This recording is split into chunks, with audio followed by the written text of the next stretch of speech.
உங்களுடைய நிறைய பாடல்களில் நீங்கள் சிங்கிங் கிரெடிட்ஸ் மல்டிபிள் பீப்புள் கூட ஷேர் பண்ணியிருக்கீங்க. அதை பற்றி நம்ம பேசணும். பட் ஒரு ஸ்பெஷல் ஷேரிங் வந்து வித் மிஸ்டர் கமல்ஹாசன். எஸ், அதில் ஒரு சேட்னஸ் இருக்கும், but at the same time ஒரு ஹோப்பும் இருக்கும் அந்த சாங்கில். அந்த ஹோப் வந்து கமல் சார் கொடுத்துருப்பார். Suddenly one day I got a voice note from Govind saying, bro இந்த மாதிரி ஒரு சாங் இருக்கா, I want to try your voice for it. நான் பாடியிருக்கேன், பட் என்னோட ப்ரொனன்சியேஷன் செட் ஆகல, can you try it, can you come tomorrow and try it அப்படின்னு சொல்லி. சரின்னு நான் போனேன். எனக்கு என்ன ப்ராஜெக்ட் எதுனே தெரியாது. பாட்டு கேட்டேன், ஓகே நம்மளுக்கு இது கொஞ்சம் லோவாக இருக்க மாதிரி இருந்துச்சு, பட் ஓகே ட்ரை பண்ணலாம் அப்படின்னோடனே அங்கே போனால் வந்து டேரக்டர் பிரேம்குமார் சார் இருந்தார் ஸ்டுடியோவில், கோவிந்த் வாஸ் தேர். அவங்க ஃபுல்லாக எனக்கு சிச்சுவேஷன் எக்ஸ்பிளைன் பண்ணாங்க, அந்த மெய்யழகனோட அந்த இது. They even played that scene for me.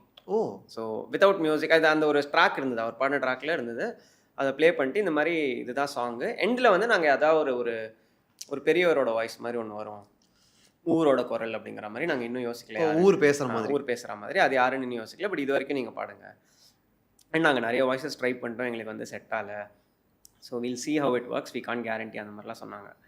சரி ஓகே, நம்மளுக்கு இதெல்லாம் ரொம்ப சகஜம். ரெக்கார்டிங் நம்ம போயிட்டு ஒன்று பாடுறது வேறு வாய்ஸில் வரதெல்லாம் வந்து நிறைய நடக்கும். இன்ஃபேக்ட் 9 out of 10 times அதுதான் நடக்கும். கை கட்டினது வாய் கட்டல. ஆமாம், கை கட்டினது வாய் கட்டாது நிறைய வாட்டி. ஸோ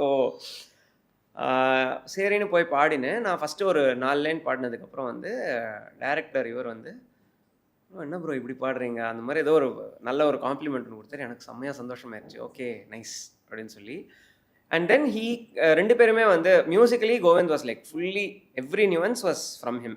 எக்ஸாக்டாக இதுதான் வேணும்னு சொல்லி. அகைன் இந்த தேவையில்லாத இம்ப்ரோவைசேஷன்ஸ்லாம் கிடையாது அந்த சாங்கில். பார்த்தீங்கன்னா இட்ஸ் வெரி சிம்பிள், ஒரு ஃபீல் கேப்சர் பண்ணுற சாங் தான்.